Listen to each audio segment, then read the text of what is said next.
Myself, I'm Leah Lauder, a mega church cult survivor of 18 years under this absolute LUANATIC. Like, this guy is MAD.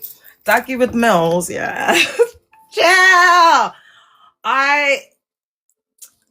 Do you know what? I wish I had the energy, but this man is like on the same level as the German leader. Yeah. I want to talk about the fact that I've come to this realization that every church cult has an epicenter. If it's a mega church cult, it will have an epicenter, and that's like the control hub of the worldwide organization. Now, you know, there's a lot of thieves running around in these streets acting like they know what they're talking about, and they're not. So I have to say now, guys, when I'm coining a theory, because my book's coming out, so if people try and use it in content or whatever, it is my copyright now. So how people gonna use church codes? If I want to be petty, I could be petty, chair. Anyway, so I'm gonna start off by saying this isn't about individual bad leaders. It's about systems that train people to surrender discernment, especially through faith, race, and survival. So this isn't about attacking churches. It's about understanding how good people are trained to give up autonomy, especially in faith spaces. And faith spaces is supposed to be liberation. Where the spirit of the Lord is, there is liberty. So if you don't feel liberty, the Lord is probably not there, the spirit of the Lord. So my concept is that and it's many church cults, because I'm going to do a cross analysis of UCKG and First Love and all of the UD. So if you know people in that church cult, now's the time to share it up. But in many Ghanaian-led church cults, especially under my cult structures, spiritual obedience is fused with colonial class conditioning. People aren't just taught to submit to God, they're taught endure suffering quietly, authority is not to be questioned, and sacrifice proves worth. Oh, you think that the church cult was off? Yeah, it absolutely is, my love. I mean, what we see over there, yeah, is just, it's like, this is, all right, I'm just going to freestyle it and then bring in the stuff. This is the Anagkazo Bible School, yeah, in Mampong, Ghana, okay?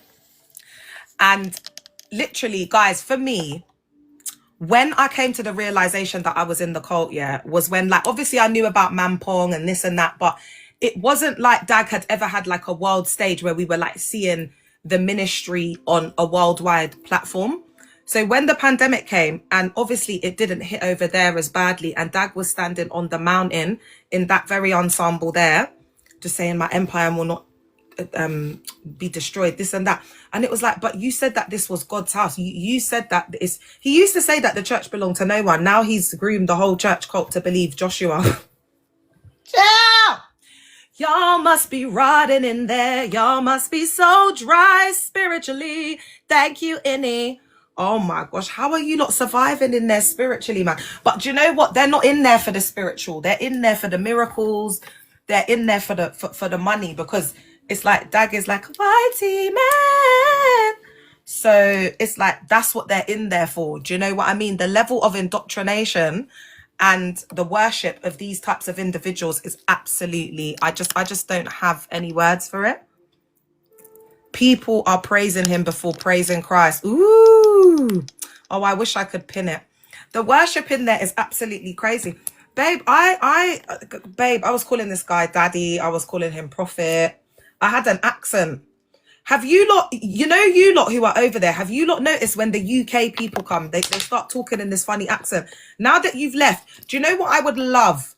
I would love, and my Ghanaian brothers and sisters, please reach out to me, man.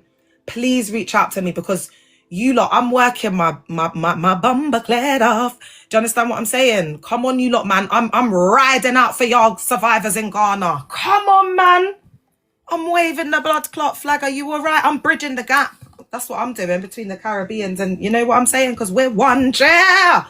In there, they make it all about, oh, you're Jamaican, you're Ghanaian, you're Nigerian, you're this, you're that. But it's like, in the collective, we're not even watching that. None of that matters, share. We just talking about this trauma and what these guys did to us, man. And we looking at how we gonna heal, move forward. Nobody cares. I'm in Ghana now, but from Canada. All right. So if you've had experience over there, yeah, I want you to message me and tell me how, now when you've left the cult, looking back and you heard like British people coming in and speaking with that fake accent, how did you feel? Like, was you thinking, oh my gosh, this is a bit weird? Do you know what I mean? Because it's like you lot coming over here. And you know, like when our uncle puts on the British accent, like I called the HMRC thing because I didn't realize that my company, the Hold the Hope CIC, there's some action to strike thing in it. But I've been so unwell. Anyway, long story short, I've called up and the uncle really was putting on the accent. You lot just be yourself, man. People will respect it more. All right. Oh my God, Black Princess. Black Princess is saying, do you remember International Day? Black Princess, have we spoken? All right. So International Day is this ritualistic event that they do up every single year because they got a calendar. Yeah. Oh my God. Back in the day, yeah, they used to have this newspaper called the Herald Gazette. And when you used to come in the church cult, they used to have, you know, like when you get papers like in the train station, this is such a cult. I'm like, you lot, I am just putting out like a worldwide PSA. I don't care. And I'm just saying everybody needs to stay. And especially if you got some kids, chair. Because this one likes recruiting the kids. Because it's like you've got to be like 5 years old to be following someone like this. Do you know what I mean? Ooh! I don't know if it was the same with you, but did all the pastors sound the same when all right, you lot, man, message me up because you lot know I'm writing my book. So you lot just send me messages because what I'm going to do in my book is I'm going to screenshot, but I won't put your name in it.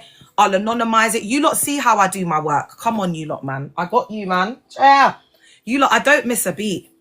I don't, you know, sometimes I've done content and survivors have called me and been like, Leah, because they're just a bit parrot. It could be about the tiniest tweak. And that video could have got like started going viral. Guys, there's videos that I've got that have gone into like over 20K. And I've said, do you know what? I have to take this down because of A, B, C, and D. And that's like the ethical side of things, you know what I mean, that I go for. But yeah, let me talk about this. Even the Caribbean or non-Ghanaian pastors sounded the same. All right. So because the epicenter is the hub, everybody has to talk, walk, act like the cult leader. So what we've got there is we've got social conditioning, we've got cloning, it becomes an echo chamber. They put on the pseudo personality of the cult leader, hence the weird accents. Like if you want, guys, if you want to get like a magnifying glass into the very weird, wacky world of the self-sealing system, I call the kingdom of the Dagfodian kingdom, is if you go on Flow Church on YouTube, you will see that there will be a whitey guy that will appear there that just looks severely indoctrinated, just speaking human fecal matter. Pastor Seamus used to do it. Hey, my brothers and sisters on the other side of town. Where's Seamus? Oh, I miss Seamus. I miss Seamus too much. Did he leave because Dag said all the missionaries had to get jobs? Because I know he was trying to do his personal training, but I don't think he could get much PT jobs out there. Anyway, I digress. So quickly, one of their ritualistic events is International Day. And basically, everybody's supposed to come dressed as the country that they're from to represent where they're from. What is a church cult? Okay, so a church cult is a high control group that uses religion and mystical manipulation and spiritual practices to coercively control members through the leadership and direction of a malignant narcissistic leader who asserts negative influence and control over the members to enforce his or her, I don't want to discriminate, transcendental belief systems. And that is just basically seeing the cult leader as this God, this prophet. And that's why it works really, really well in high control religious groups. And it's really hard to tell. Do you know what I mean? Because they use a lot and it's just gone well out of hand. They're just using the words to just manipulate and teeth from people. So guys, it's survival of the fittest, man. Only the strong survive. We live in this till the day that we survival of the fit, only the strong survive. Like that's the vibes, share. So anyway, if you've said something in a comment and I haven't seen, just put it again. But firstly, the International Day, they're supposed to dress as the countries they come from. Now, back in the day, everyone was just from Ghana, and I love Ghana. It's my favorite place. But they would get like full-blown aunties and uncles to be wearing like, you know, poppy long stockings to represent like Holland. I've got the pictures. I've got the receipts.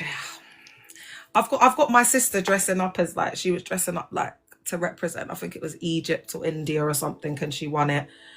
So they just come dressed in like different, it's like they'll come with like you'll get like an uncle, they'll come with like, you know, like Scottish flags, or it's just very strange. It's very, very strange, because it's like Dag just doesn't want to accept that he has the demographic of church cult members that he has in the cult. And so what he's trying to do is he's always wanted an international ministry. That's why the original name was Lighthouse Chapel International. And it was founded in the 80s and started in Korle-Bu in a cafeteria in Ghana. And do you know why I know this? Because this is the script that was drummed into my head over and over again. So it's like I know that bit. And then Dag is a medical doctor by profession. And he's a best-selling author. He's an evangelist. Oh my God, I'm getting triggered. But these are the things, do you know what I mean? That these are the ideologies that are perpetuated in the cult, and before you know it, you're just swallowed up. All right. So the international day is just at MESS. I remember Dag said in preaching one time, he was like, he said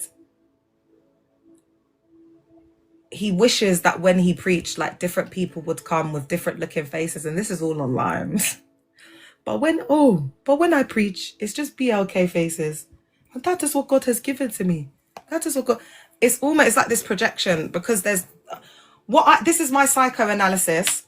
I think that there's a lot of HATE towards his dad. Now, we know in preaching that he said many a times, his dad, when he told his dad he wanted to become a pastor, he said, why do you want to BEG people for coins, for pennies? Okay. His dad was a well-esteemed lawyer. I think it's one of the oldest chambers in Ghana or something. So his dad favored his cousin, Nathaniel, who, I think he, what's the word? Because it's so late, bloody hell. You know, in court, he represented him in court. But, you know, could you imagine trying to represent a tyrant? Do you know what I mean? So I think that broke down the communication, and he just abandoned him mid court case. And, you know, when you look at that, you can go online and search it, Fourth Estate, you know, look at controversies and law, what is it, court, whatever, with Dag Heward-Mills, and you'll see it will all come up, chair. And you know what? I'm so happy that there's so much out there about Dag now, because I remember when it was the pandemic and I was looking, I used to go and look like, because you know, you're trying to live your life. It's like you're trying to get on with your life. But every now and then, like every couple months, you'll go online just to check. Like, but now, obviously, I'm out here talking daily. But before, it was like no one speaking out. Oh, thanks, Emil. It was no one speaking out, chair. Nah, guys, I can't even begin to unpack how this destroyed my life. Another thing is, all the pastors have to preach from Dag Heward-Mills. Yeah, I don't care. I don't care about this account. Suck your mother dry. Nobody cares. That's why I came on here, so that it could be uninterrupted. So, this is the book of all books, like Loyalty and Disloyalty. This is the book of coercive control, yeah. And I believe, I questioned God for a long time. Like, why this cult? Out of all of the church cults in the world, I could have been put in like any cult. Why should I feel discouraged? Why? And guys, it's late. I'm lying down. Voice is croaky. It's 12:10. But I just wanted to show you, like, I can sing in it. So it's like, why was I saying all of that, chair? Oh yeah, I want to let you know that Dag thinks that this is an elitist church cult, yeah, especially in that side of town, right? What I'm going to tell you is that historically he has had elitist members, but now they're all waking up and they're leaving. So he's just got a bag of kids in there and like BROKE people mainly. Okay, so he's losing a certain level of influence and power. Can the members over there tell me, is that why he was going golfing with the chief?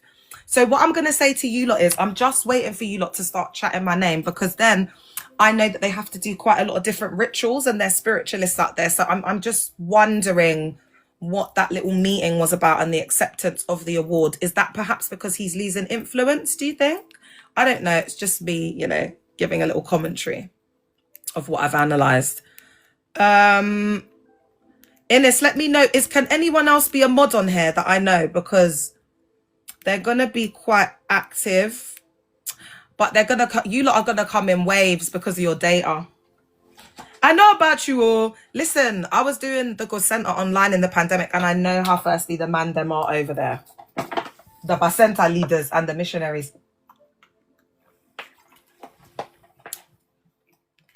All right.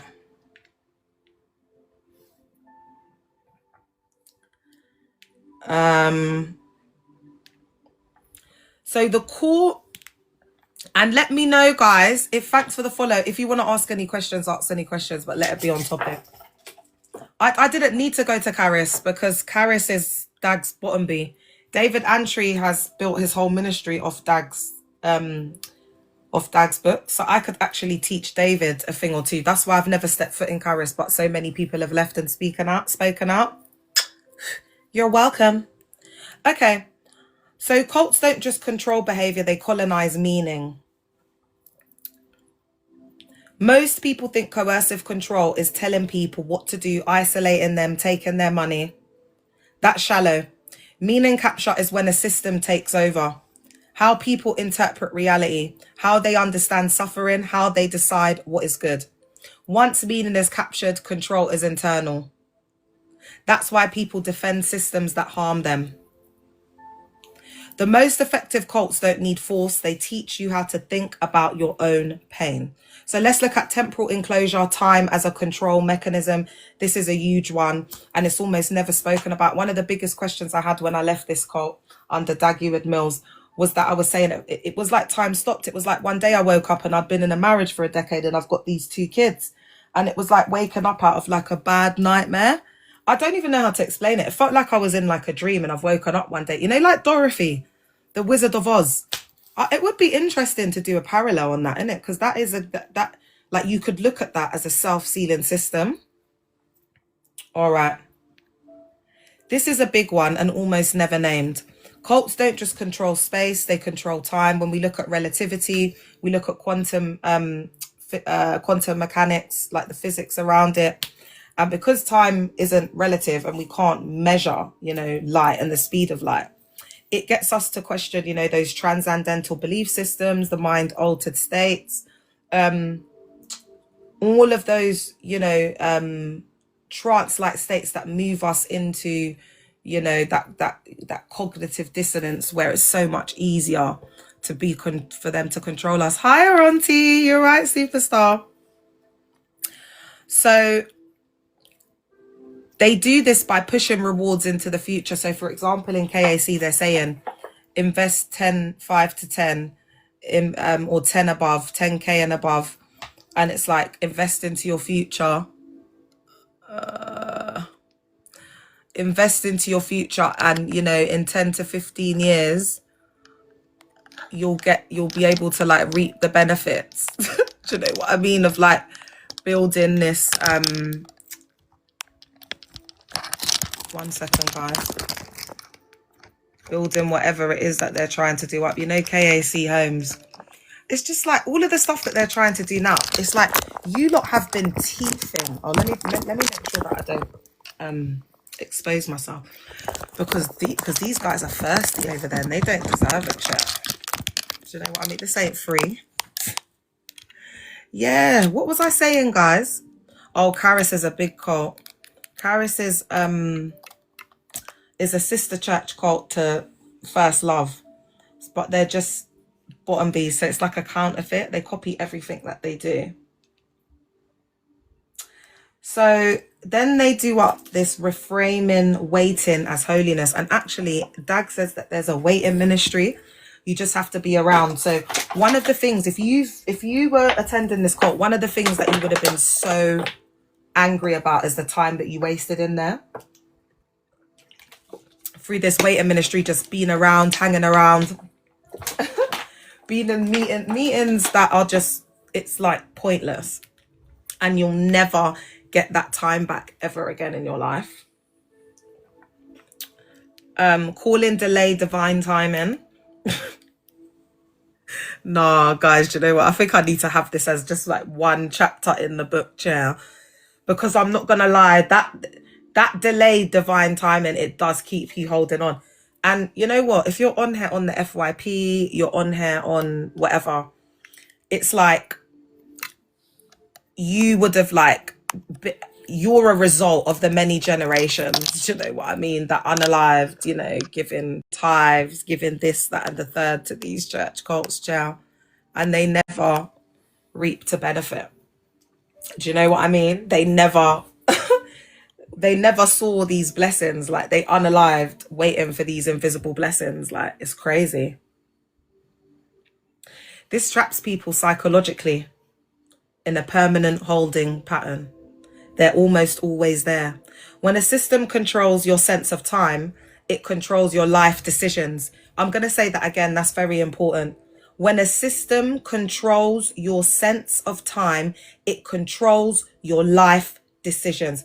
And that's why there's that coercive control through time, because it's like they're controlling your decision making, and all your decision making revolves around the cult and the systems and the infrastructures and the meeting and everything that they've got going on in there.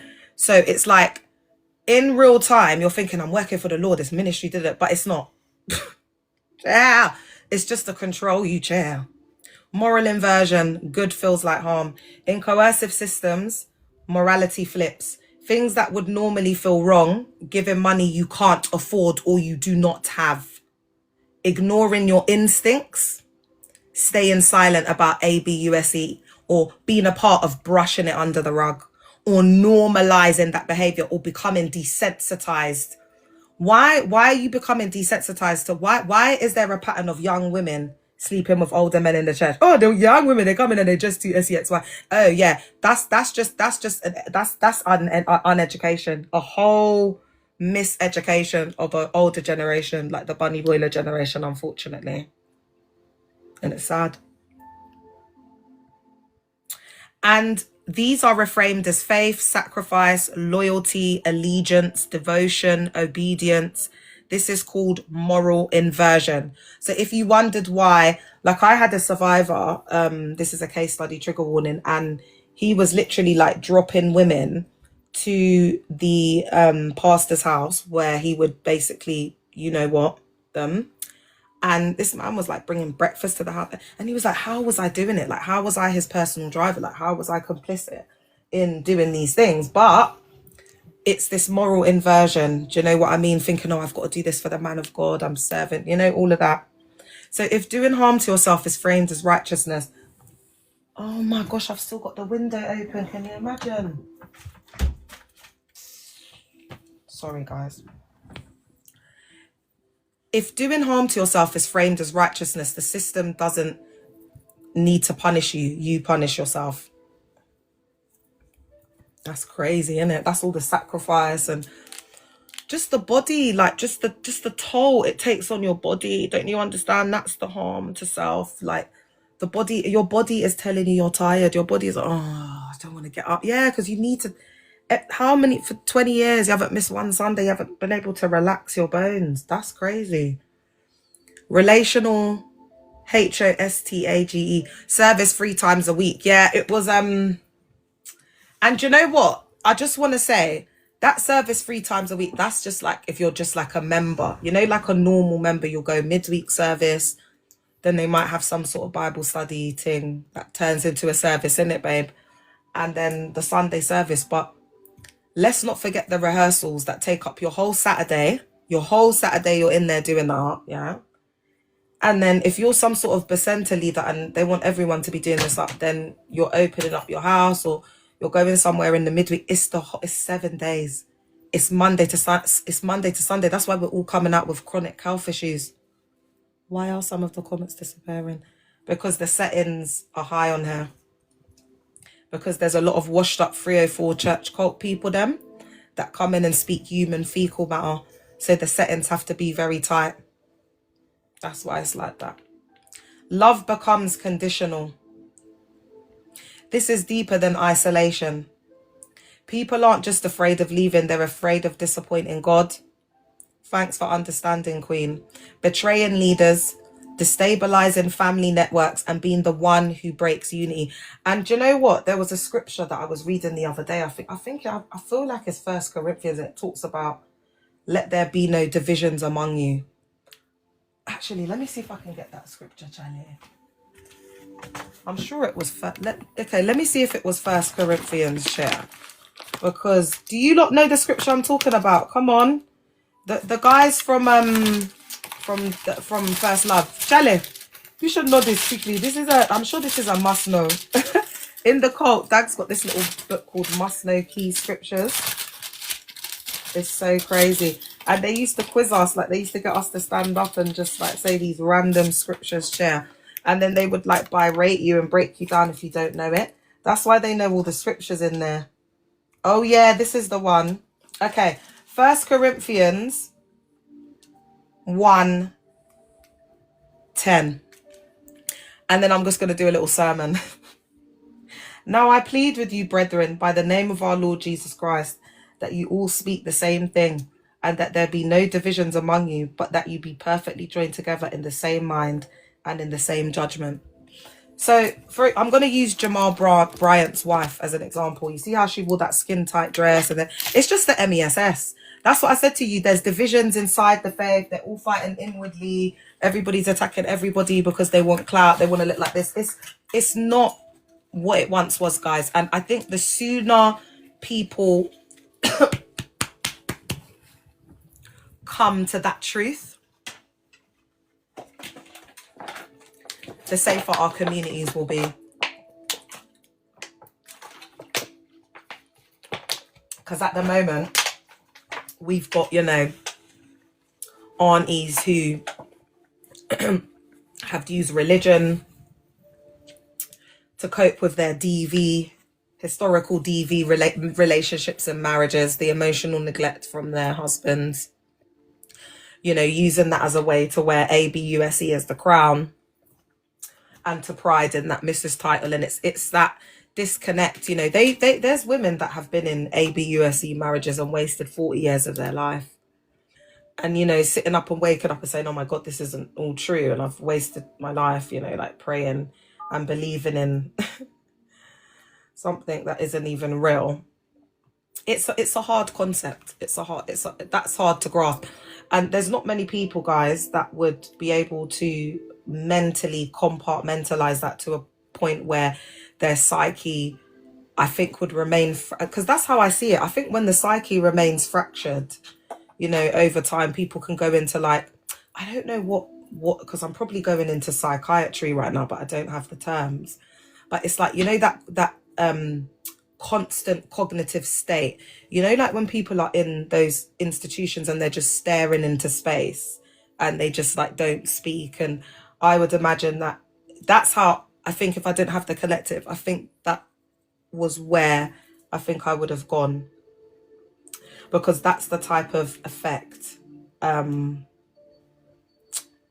you know, oh God, guys, I don't know what I've done. That's the kind of effect that it has on you.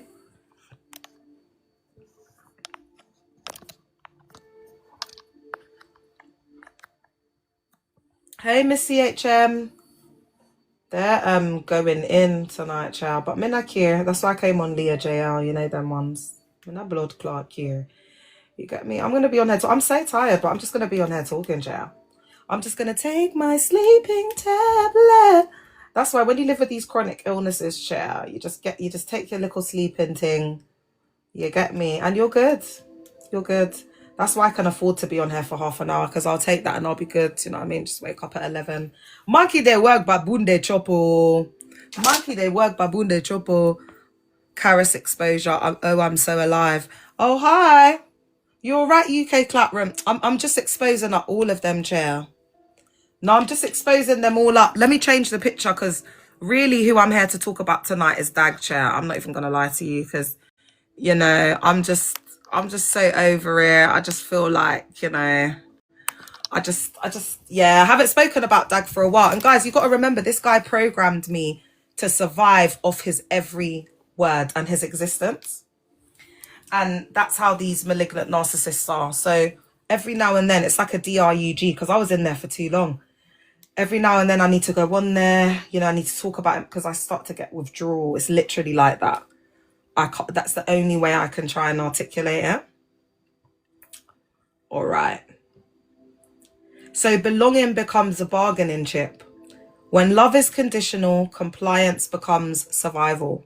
So let's look at epistemic control. Who decides what's true? Like up the live, guys. And if you're watching this later on YouTube, let me know your thoughts and comments. And please remember to subscribe. This is elite level cult psychology. Epistemic control equals control over how truth is known. Ooh, this is interesting. In these systems, leaders interpret reality. Doubt is reframed as weakness. And the leaders interpret reality, there's a bit here about mystical manipulation as well, like through the prophetic. And that's why I need to do a piece on the personal prophet, because there's that one-on-one dynamic where they just like ABUSE people and take over their whole lives. And those rhetorics and ideologies and those like that psychology of fear, like the fear-based programming, this has like trapped and colonized like generations. Do you know what I mean? So it's like third, fourth generation still believing in this BS. So this stuff, epistemic control is no joke. Yeah, it's codependency as well. It's no joke. And doubt is reframed as weakness. It's like, why do you doubt? And then they use like stories, you know, like they'll be talking about, you know, was it Isaac that had to put his son? No, who was it? Abraham that had to put Isaac on. You know, they'll bring in like those kind of like stories to like emotionally manipulate you. External information is dismissed as worldly or demonic. That's a class. Are they still doing that up? Oh my gosh. I thought they'd got with the times, share. So even facts can't penetrate. So there's this like stone wall that you face with these severely indoctrinated offline members, that it's like it just doesn't connect. You could be giving them evidence of their cult leader caught in the act, and they would believe it's AI. They would not believe that there is that is their mog, even if he got like sentenced and, you know, was sentenced like the V2V pastor, Pastor Douglas. They will still believe in their prophet. It's like the what is it, the you know, the MORMONSs. Do you know what I mean? They're still in there supporting the PDF cult leader. Do you know what I mean, guys? The control's mad. Like, I had exposure to CC, that's child criminal exploitation, and like gang exposure. And it's like, you see these church cults, it's another level, Jay.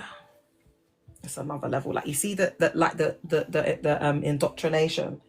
Like, I can't really, it's, you have to be there. You have to have experienced it.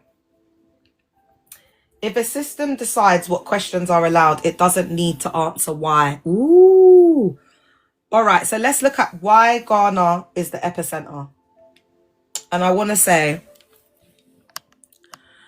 you know, this is delicate, this is sensitive, but in a good way, because this is helping to set people free.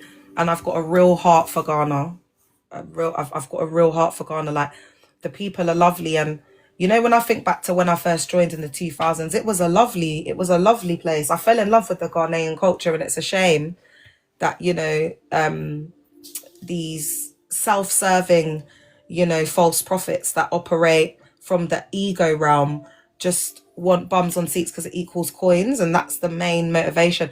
And that's what I found in the pandemic, and I'm going to talk about that because there's a lot more like systems, and like they have a lot of data in the UD, a lot of data, a lot of like there's a lot of strategy, and that's why people get afraid to speak out with these institutions. Hey, Perp, because it's like, when you've been behind the scenes and you know how they operate, you just think, nah, man, this is, you know, this is not worth it. Do you get what I'm saying? But it is.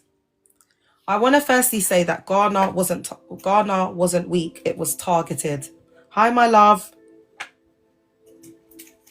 Why is this? Because there's a strong respect for hierarchy, communal survival structures, spiritual authority embedded in culture. I'm going to say that again. Spiritual authority and misogyny and patriarchy embedded in culture. Colonial trauma that normalized obedience. ABUSE, it was more overt because it didn't need to be hidden. There's not the same structures and systems and safeguarding and protocols and legislation. And come on, guys, the government is, you know what the government is. That's why these individuals thrive in these environments. So it's a breeding ground for these cults to grow and thrive. And that's why they then go internationally once they've got it patterned in the epicenter. Unless you're David Antry and you're just gonna KISS some derriere to get to the top. All right. In the UK, it becomes polished, financial, and psychological. Same system, different terrain. What looks like silence in the older generation is actually adaptation to survival. So, you know, the older generation are going to be, you know, very much embedded in religion, hyper-religiosity, because they've invested a lot more money, a lot more of their time, guys, and in some of their psyche, they just won't be able to survive outside of that system. And that's fine if the older generation want to do that because they've wasted their lives, but the younger generation need to wake up. Yeah.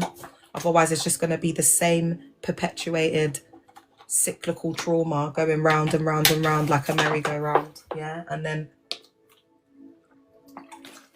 it's just going to continue generation to generation.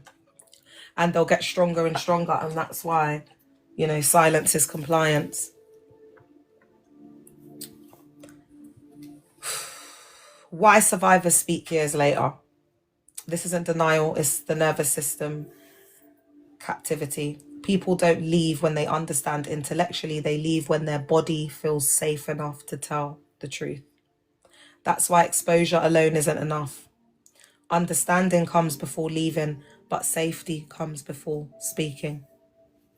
Night, Queen. I'm going to head off soon myself. Night, my love. Thank you, Ines. I appreciate you, man. You're such a queen. I love you so much.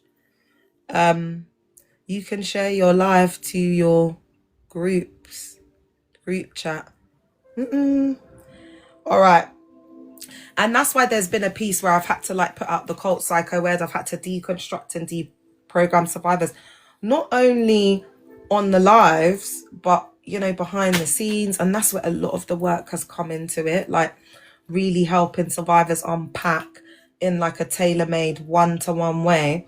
And guys, if I tell you, I don't know how I've done it. I think because I was in the cult for 18 years and then I was like practically doing social work side by side, you know, like just running everything in the branch and the cult. And then I was doing everything. So I'm kind of used to juggling a lot of things.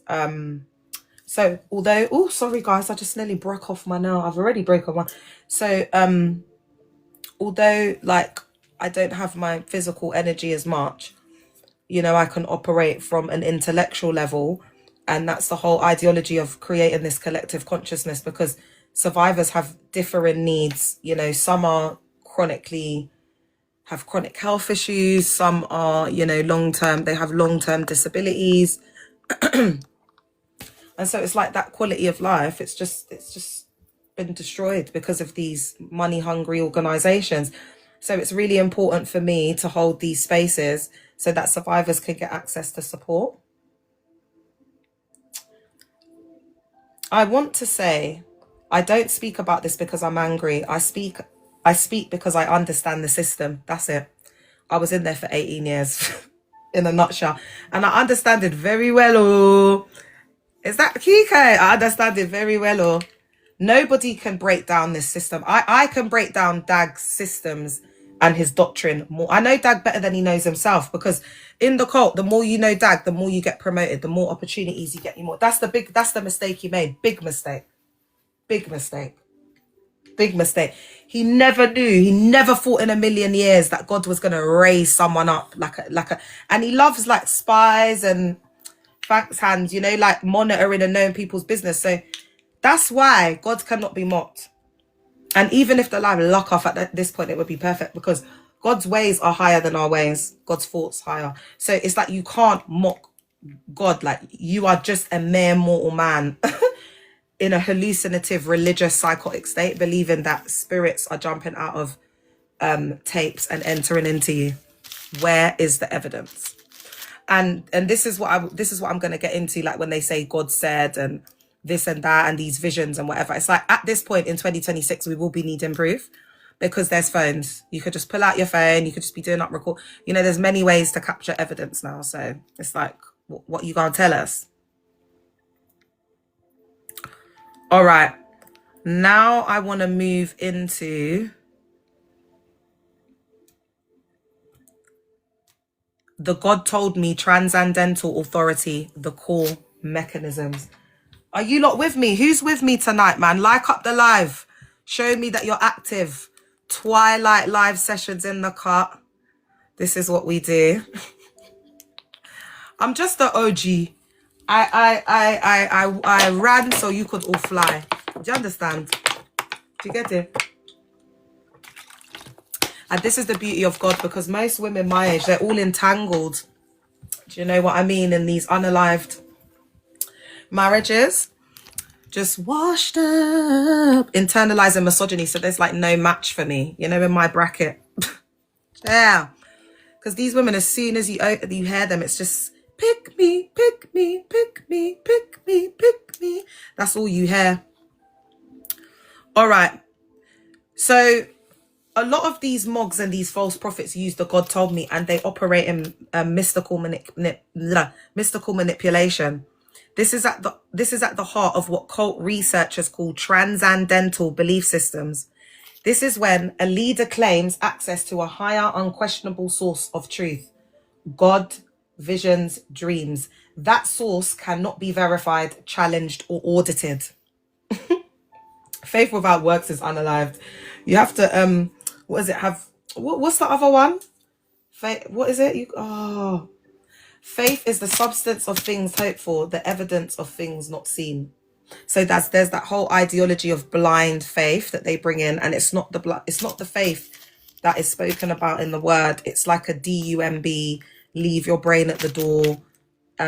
Jump how high, sit when you're spoken to, and stand when the man of God enters the room. And obedience is reframed as obedience to the divine cult leader, the almighty prophet. Once God told me is accepted as legitimate authority, consent collapses. And that's why, you know, like when the prophets, like say a woman or the pastor or whatever, you know, we've got it here. Do you know what I mean? It's this, they're using this legitimate authority, and then that consent, you know, it collapses. Because you've got to bring in autonomy, abuse of power. Do you know what I mean? The cycle of abuse, etc. At that point, saying no equals disagreement. Saying no equals rebellion against God. This is why it's used in financial extraction. God told me to launch this initiative. God told me to raise funds to do Healing Jesus. You know, Dag came to England one time and told us to sow a special seed, yeah, for Healing Jesus. He said he wanted to go into the Caribbean, but he needed a boat to go into, because the Caribbean is just islands covered, like surrounded in water. And I gave a lot of money because, you know, them times they were indoctrinating me to love my narcissistic pred father that abandoned me as a child and hasn't human fecal mattered on me since I was a child. So I was just triggering myself by contacting him and reliving the trauma of the absolute dysfunction that my mum tried to protect me from my whole life because of these, they're just narcissists, guys, with daddy issues. You know, all of these red pill guys, like the podcasters, they all fit into the same spectrum. It's just the MESS, just insecure little boys. And then we've got schmegschul coercion. God showed me you're my wife. You know, Timothy Bayonne and Nia Cerise. I'm gonna do an updated bit of piece on them because my ideologies and theoretical concepts have come so far. I just want to do like an updated version. Silencing. God told me not to listen to the critics. This is not belief, it is authority laundering. How this fits the bite model. All right, so we've got the bite model in Cult Psychoed, and that is by Dr. Stephen Hassan, and he speaks about how authority can be asserted across 4 dimensions. That's behavior, information, control, thought control, and emotional control. So let's map this cleanly against this whole ideology of authority laundering, okay? So let's start off with behavior control. It's done through the constant meetings, the prayer hours, the services, volunteering, sleep disruption, late nights, early mornings, monitoring participation. Where were you? Have you paid your tithe? You weren't at the meeting. You're not around. Have you backslidden? You're not spiritual. Are you a strong Christian? Are you around? Have you been around? Oh, now that you got that new job, you just abandoned God. You know, like the guilt. There's a lot of guilt and emotional manipulation. This exhausts the nervous system and reduces executive function. Thank you, my love. And you got to remember, guys, you got to be, energy is expensive. So be careful on who and whom and what you spend it on. You know, someone just complaining and never having solutions, that's an energy vampire, that's siphoning and draining your energy. Someone talk about curses every single time. Like, I listened to Dag on Christmas Day and I was like, you're supposed to be spreading the joy. The joy of, what's it called in, joy to the bar, the Lord is come, to the angels sing. Let all the earth sing his joy. Let heaven and earth rejoice. Let heaven and earth rejoice. Let heaven and earth rejoice. I was trained in a church called St. Mary of the Angels in Westminster, London. Go and Google that up, my brother and sisters from over that side of town. Ida, shove over. They think that Ida can sing them type of songs so well, and she just can't. It's just Ida. You see, I'm gonna do a whole thing on Ida because it's just the MESS. It's just the absolute MESS. Oh, you experience the same. Oh my gosh, Lois, man, message me up, because you know what, guys, I'm just using this time to tell survivors to message me up, guys. I may not be able to get back to you like straight away, but I just need you lot to message me up. Because tomorrow I'm going to do a thing on the book. But you know what? I've got to go with my gut. And I do feel like I need to like be in communication with survivors. So just message me up. Especially if you're from other countries in the world. I'm really interested if you're from other countries in the world and you've been in the cult, in the United Denominations, especially Australia and New Zealand.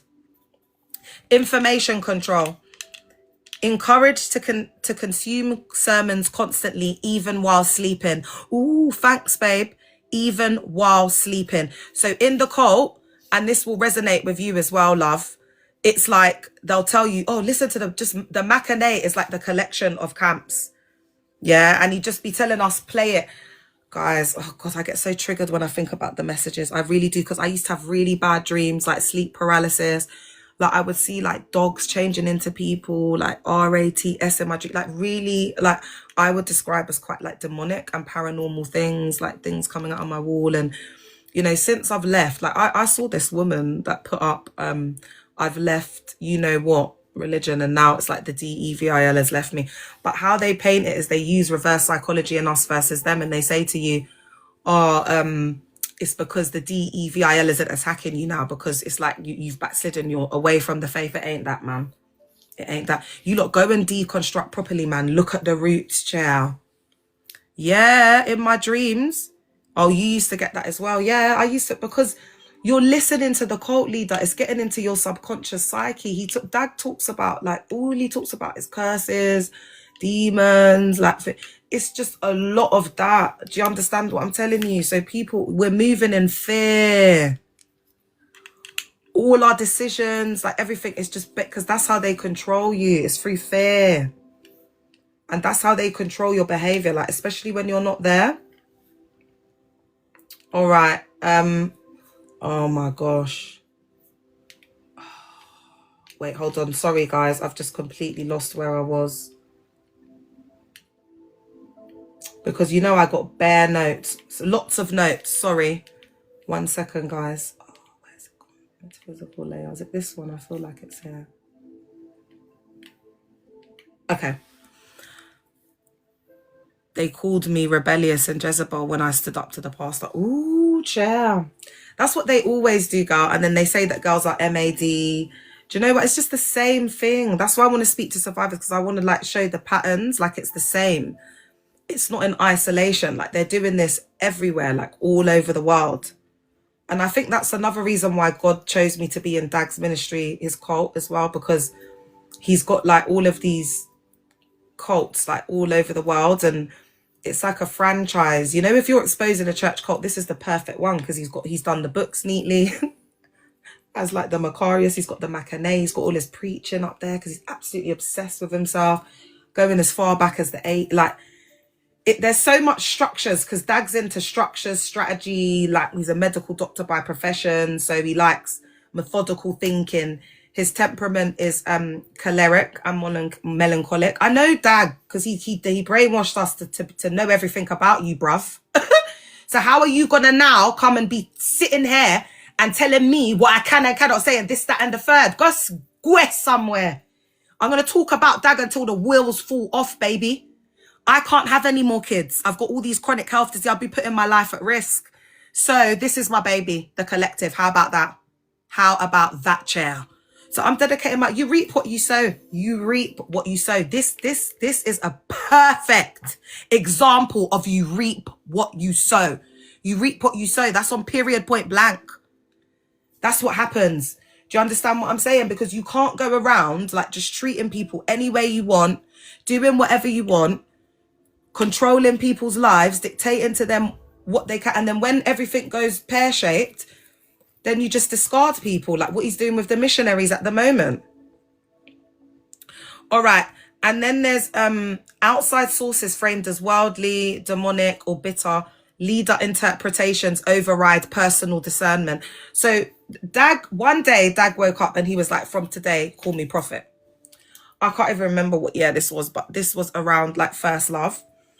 And there's that whole ideology that it's like, if he's the mouthpiece of God, do you know what I mean? That cannot be contested.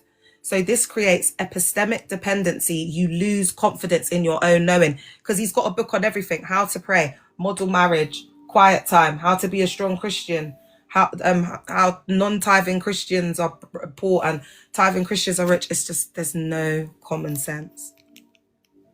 These men have driven our generations into just complete destruction, and I cannot sit here, and especially in Ghana, man, like I don't think you lot understand. Like when I started processing it, like the magnitude of what this was, there was just a period when I just cried for you lot, you know, in Ghana. Like I was just bawling when I had clocked it and connected all the dots, and the modern day labor that goes on in there, the way they push you lot, your mind, your body, like to the limit. Like do you know what's that scripture? It is better for a poor man. What is it? You know that scripture? It's better for a poor man, a man to be poor than to have like, you know, like many riches and be. I'm just paraphrasing it, but you lot need to change your perception of what wealth is, because you have a very whitey colonized ideological perception.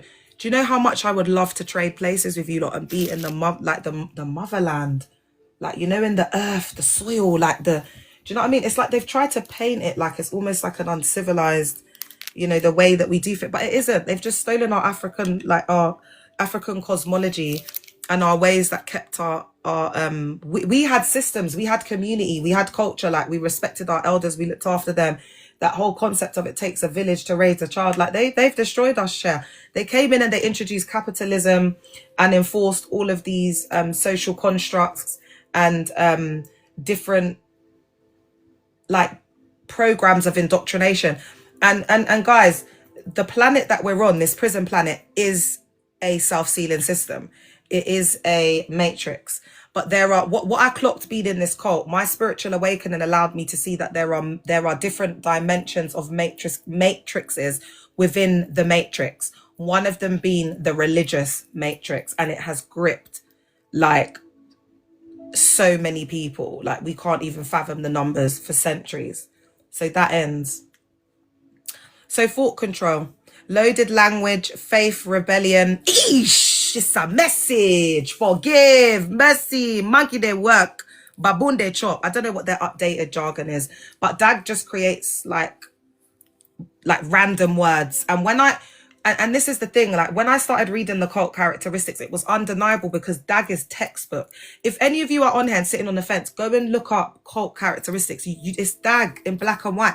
Guys, when I looked at the cult checklist, it was the pandemic. And I know it sounds dramatic, but I fell to my knees because psychologically, I felt like I was responsible for the salvation of my blood sister, my 2 children, my husband who I had recruited in the cult. And I was like, if I get this wrong, everybody's going down, including myself. I don't think anyone understands the magnitude and the gravity of the weight of what I had to carry. So I physically fell to my knees and I started crying. Thought-stopping cliches, don't question God, just obey. Just obey. Just obedience is better than sacrifice. Chale, just do what the man of God says. Chale, you think you are more wiser than Prophet. Prophet is a great man of God called since the 1980s. Started in just a cafeteria. He didn't start the church cult in a cafeteria. He stole someone else's members. That's what he was doing up. That's what he did up. That's what he did up. That's why when you build something on sand, the foundations they're not firm. They're not solid foundations. So when the waves and the storms, this isn't even a storm. This is a shower. There will be, wait, I have to get this one right. Because this is such a deep song. There will be showers of blessings. Da, da, da, da, da, da, da. Who knows that song? There will be, we used to sing it in the choir. There will be shower of blessings, blessings. You lot, that old school tune. I know just from the shower of blessings, the people who, yeah, you know that song by me. Do you know the lyrics? Oh, look, I got a follow for that.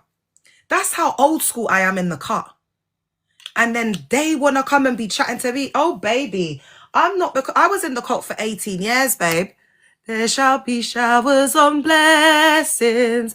Blessings on blessings. Oh, I'm forgetting it. Showers on blessings. Do you, Bummy, do you know how to sing it or are you shy? Can you come on the live? Because that's going to annoy me. There will be showers of blessings. I forget the last bit. That's going to annoy me. I'm going to find that song and I'm going to sing it. I'm going to put a black plastic bag on me and do the choir. All right. And black and white thinking, us versus them. Or how are you going to take advice from that woman? She goes for her own kind, eh? They're the same, right? That is not from God. But your professor, that's in your university, you're there begging it to get the first class. That's of the same orientation. When you're at work and your manager, that's going to give you the promotion, you're there up underneath the batty crease. That manager is LGBTQ, but the word goes out of the window. Do you know what I mean? You're in there just being a BEG. Do you know? And one scripture that Dag used to say is that respect and obey your slave, like your masters, like and he said that the masters, your employer is a type of master. So how there's a discrepancy there, isn't there? There's a bit of a contradiction because how does that work if your manager is of, you know, like LGBTQ and then you're saying we should obey our master? Do you know what I mean? So I think in 2026, because that's the year we're in, absolutely revolutionary, you know, technology, AI, our understanding, our human collective consciousness has been raised worldwide to the point where what you're noticing on TikTok as well, and this is why people say, no, I don't want to be on TikTok and whatever, is because it's expanded the consciousness. So what's happening is a lot of people are speaking about like higher dimensions of realities and, you know, just going into like quantum physics and, you know, like classified information, like things like conspiracy theory is not so conspiracy now, is it? Thank you, TMZ.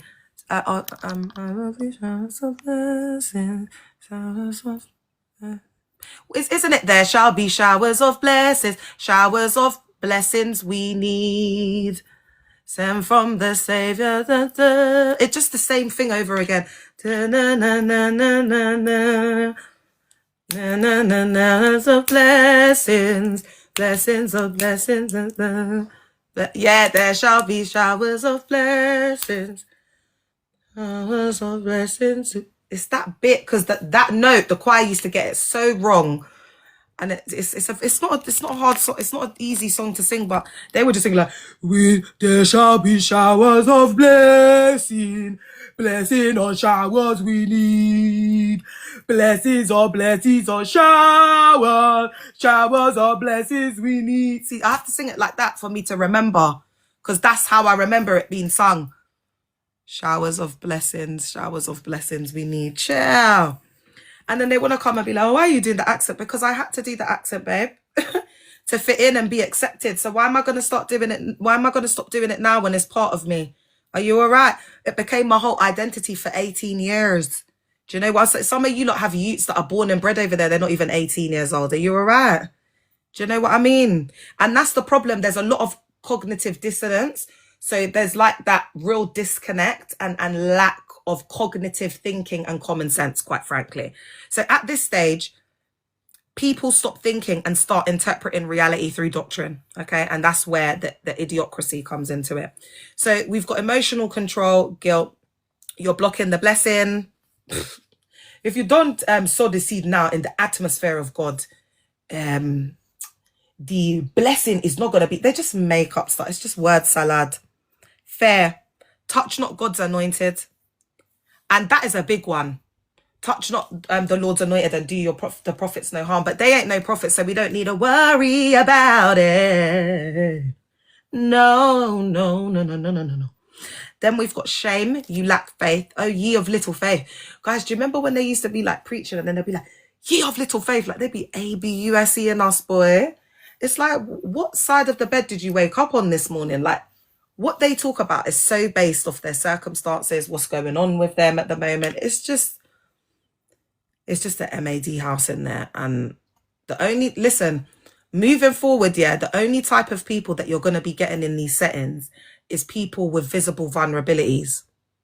And what it's going to become about is the masses. So they're going to move more into like miracles. Because remember, it says in the word, in the last days, you know, you'll see like the false prophets and the miracles and all that. People will want, what is it? For in the last days, many false prophets will rise up in my name. And then it talks about, you know, people wanting like miracles.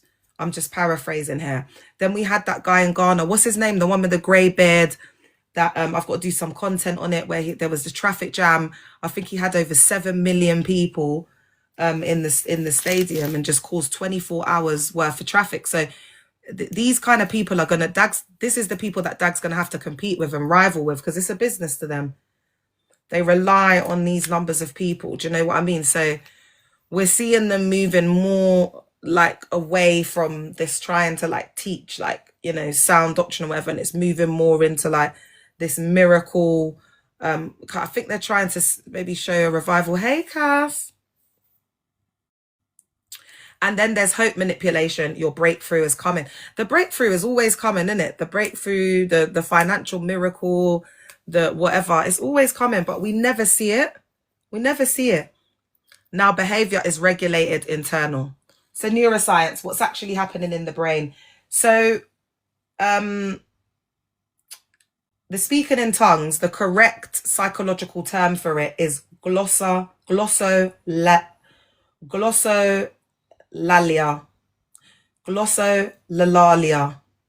No, do you know what? I'm going to go for glossolalia.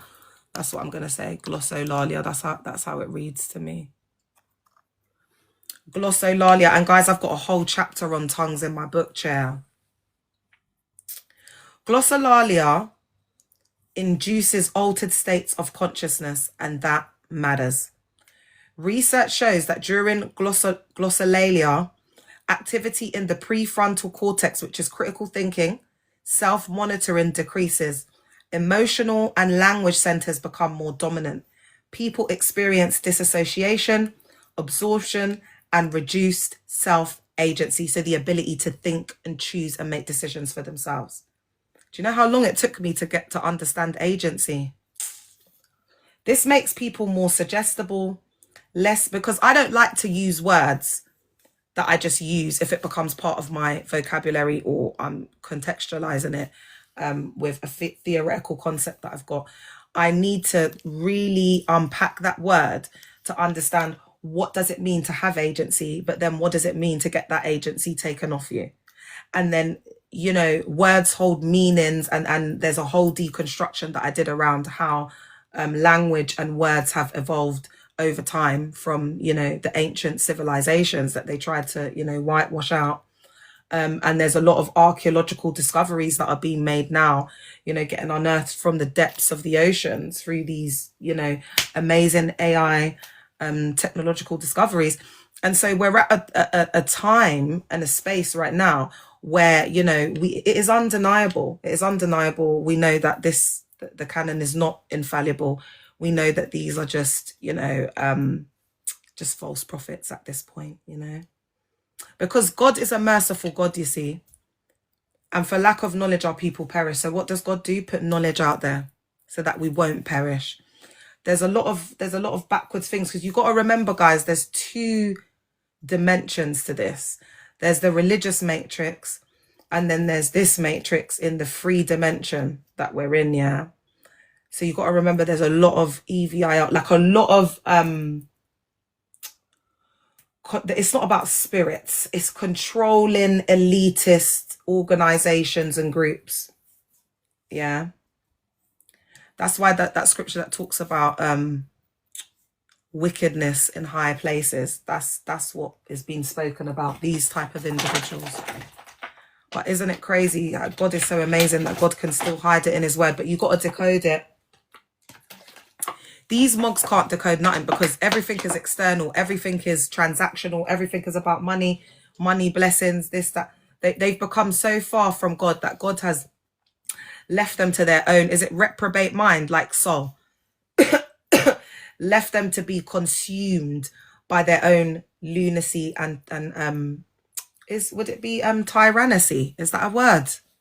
Guys, is tyrannacy a word? Because I'm thinking tyrannical. Okay, I'm going to say their own, so they will be consumed by their own, I could say their own tyrannical systems. All right.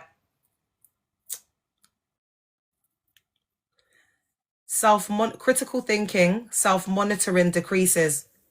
Emotional and language centers become more dominant. This is when you're speaking in tongues. The term is called glossolalia. People experience disassociation, absorption, and reduced self-agency. You go into quite a trance-like robotic state, don't you? And it can be quite frightening to see. And a lot of people who, like survivors who come and say for their first time they were afraid. I was very taken back and afraid. I'm not going to lie. I'd never seen or heard anything like it. I think people's need to just want to fit in and want something new and different and want answers and want to escape from the fact that they were, you know, eaten out of the Great Bowl, or like me, my boyfriend was unalived in police custody. I don't want to be in that reality. I don't want to face the reality that the world, that I'm supposed to call 999 to make me feel safe. Now, through this life-changing, life-altering event, I will never be able to see that institution in the same way. And do you see how similarly 18 years later, it's like it's the same thing that mirrored.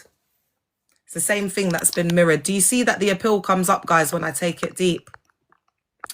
The same thing is being mirrored in the self-sealing systems that they put us in, these matrix systems. You lot underestimated me. You thought Dag, you think Dag he's no prophet, no great man of God, nothing like that. Just a lovely man. He's just a lovely man. He's so lovely. I absolutely adore Dag. All right, so this makes people more suggestible, less analytical, more emotionally driven, more compliant with authority, combined with repetition, music, chanting, collective synchrony. And remember, with the music and chanting, I've coined my own theory, musical, mystical manipulation. And you know what, guys? That's why I think God gave me the gift of singing, to be in the music ministry, because I was in the music ministries for 18 years. They never made me a pastor. But I remember one time I went with Bishop Richard Aye's wife, LP Linda, to represent him at like one of this backdoor little church cults. And she introduced me as what did she say? This is a minister of song. I was like, oh, I can't believe it. She's a so powerful singer in the ministry, the UD, one of the best singers in the whole of the UD. That's what they used to tell me, yeah. And then you want to come and have some chat for me? So it enabled me to coin this ideological perspective. A pill approved, restriction ended like a virgin. So this makes people more suggestible, less analytical, more emotionally driven, and more compliant with authority. Combined with, I'm going to repeat this, repetition and music chanting, musical mystical manipulation, collective synchrony, it creates neuroplastic conditioning. So that's rewiring of the brain, yeah. Because the brain, it like sends these messages. So when they're like indoctrinating us and changing our behavior and this and that, and they're literally rewiring the neuroplasty of our brain. It's crazy. Is what I'm saying making sense? Or I feel like it is, but I wish Dag was around. But judging of those who are MAD, I don't think he can help us. It's given just archaic, like very like washed up, kind of outdated perception, which is, you know, galvanized and sort of inspired by offense and you know, just unforgiveness and ego. Okay. So when this is repeated for years and years, people lose practice using critical evaluation in spiritual context. So you're just, your defenses goes down, the you know, the amygdala, the prefrontal cortex. That's why you'll be around Preds and PDS thinking, oh, this is my pastor, he loves me so much, but he's feeling you out. Do you understand what I'm saying? Or he's financially coercing you, or doing both. Ciao. These mogs, they're just ciao. I can't even say, because there's some things that I can't talk about. Why tongues, music, and repetition are used. This is where sociology and neuroscience meet. Collective rhythmic activity synchronizes nervous systems. So the collective rhythmic activity synchronizes nervous systems, increases bonding and trust, lowers individual differentiation. In cult settings, this is weaponized. People feel spiritually high. So it's that dopamine, that oxytocin, that rush. So that's why you get like a lot of reformed addicts, you know, like people, and there's a lot of schmegs addicts in there, guys.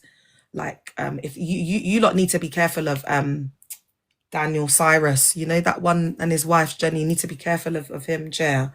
Especially if you got like little sisters and whatever in the church cult. Because he's in Ghana. I know he's leading a branch. So he was sleeping with his TSA, his talented solo artist, and then they transferred him to Ghana, made him an apostle and then a prophet. No, not a prophet, a bishop. But that's just because he was bringing in shmoney. When he was in First Love Aston in Birmingham, he was gathering, there was like over 1,000 young people. I got a survivor speaking out from there. It's going to pop off. I'm telling you. I haven't even sat down with her, and like, I need to sit down with her and get her account and things like that. So they feel emotionally connected, relieved from anxiety. So away from reality. That's why them aunties at this point, we're seeing their MAD, because they're just completely disassociated. Like that is just, yeah. Then the leader speaks into that softened state. This is not accidental. It's state-dependent influence. Yeah. Oh, that's interesting. I need to go. Oh, God, guys, this stuff is deep tonight, Chair. Guys, this recording, this live is going to be on my YouTube, yeah? Leah Lauder 777. So you can watch it tomorrow. So we've got from God told me to schmegshal and financial abuse now. Here's the progression that we're going to look at. Authority is spiritualized. Discernment is outsourced. Critical thinking is framed as sin. I don't think you lot understand. I've had to have conversations with survivors. This is as close as last week. And I've had to break down to a survivor why that was SA and eaten out of the Great Bowl through coercive control. I've had to break it down, and I've had women screaming down the phone to me like it's like years of trauma, and I'm even getting shivers now. And I have had to break it to that woman that this is what happened to you, and hold that space for the survivors. Like, this is the kind of stuff I'm dealing with behind the scenes at a very like ground level. I'm sitting on the phone and I'm doing breathing exercises with survivors so that they could just breathe through the trauma that's being released out of their body. And crying, screaming, shouting, not obviously not at other people, but just going into like nature and just screaming and, you know, releasing all of that. I highly recommend crying in the shower. If you find yourself crying, take like a cold shower. Take a cold shower and just put your head under there, and it helps you to just be like back in the present. You'll still be crying under the shower, but it will help you to not go into those like unalivement thoughts. That's something that helps. But if you're bedrotting, or like me, you live with chronic health because of the cold, and you can't move your legs, you can't get out of the blood clot bed. So you know what? I just want to big up all the people living with chronic illnesses that are part of this collective, because it is so hard for us to just do day to day. Yeah. And we literally hold on. Like the chronic pain and fatigue that we live with, chair. So, you know, that's just when you can. Because realistically, but you know what? If you can get to your window, that's a good one. You know, opening the window, because I open my window a lot and that's all I can do. So I know a lot of people don't like the snow and the rain and whatever, but I really welcomed it today. Do you know what I'm saying? Because it's like when you're like disabled, it's like that crisp, fresh air is so refreshing to get. Okay, so discernment is outsourced. Critical thinking is framed as sin. Altered states are normalized. Boundaries are reframed as disobedience. Like there's a survivor that said that this high-ranking bishop in my cult, yeah, he literally was GROOM in this girl, like acting like her father because he's a lot older than her. And she was like, how do I say no? Like this big high-ranking pastor's come to my door at 11 o'clock. How do I say no? You're not taught to like say no to the man of God. So, but they don't consider these things because they don't want to take accountability, but they will be taking accountability, chair, this year, because the survivors are ready to speak out and they're not going to be silenced. Because that's what they want to do. They want to silence people. At this point, when a leader says, God told me, the follower's nervous system is already trained to comply. And guys, you know, I haven't been sleeping. Literally, like I could have been up all week just doing lives, but I've had to be like, you know, like good with myself. But I am going to go soon though. That's how, so the follower's nervous system is already trained to comply. So that's how money is taken, bodies are accessed, and silence is maintained. Okay. Let's look at the metaphysical layer. This is sovereignty violation. Healthy spirituality strengthens agency, sharpens discernment, deepens embodiment. I want to say also like celebrates authenticity, and they will also like mentor you in a positive, healthy way to like be yourself, like support your dreams, your authenticity, but not like SPAC, not in a way where it's transactional. You'll be, you know, I'm not talking about SPAC because they use it in the reverse. That's why cults are a phenomenon, because we could have a rule and say, oh, all cults, you know, will like UCKG, they just lead their members dry, but in SPAC they're using this thing like networks, connections to get people in. So that's why it's a phenomenon. You can't just paint cults with the same brush. And that's why I'm saying like people are trying to come on and compare themselves to me and this and that, but bitch, I'm a social scientist. I'm a biopsychosocial spiritual scientist. I have 2 degrees. Do you understand what I'm saying? Like this is a social scientist looks at the human phenomenon. This is like my life in training, like everything I've done, I've studied, of my work and life. You could never be the same as me, B. That's not pride. That's truth. That's truth. If I put my resume there and I put your resume, that's the truth, babes. There's no way you're going to be able to have the same ideological perspective. You don't even think like me, B. And it's not to put anyone down. And there's people that have done great things that don't have qualifications, that don't have. But in this instance, it needs a social scientist. That's what it needs, because we're studying human phenomenons. We're not trying to build a business. There's loads of people that are not the most articulate or educated, but they're richer than me. Facts. More mentally and emotional stable than me. Facts. Built more of a legacy for their generations. Facts. I'm not going to say, I speak the truth, babes. I speak the truth. The intellects are usually, they're not always rich, because once intellects get the knowledge, our wealth is not in like the systems, because you just learn so much that it's just, you don't care about those things. And that's why they like to demonize like, you know, knowledgeable people, and they demonize intellects. Like the intellects are leaving the church. They think they are smarter and wiser than the generation. Yes, we do. Yeah. Correct? Yeah. And the generations are getting smarter and smarter. Do you know what I mean, my love? You can see by the earth what's going on around us.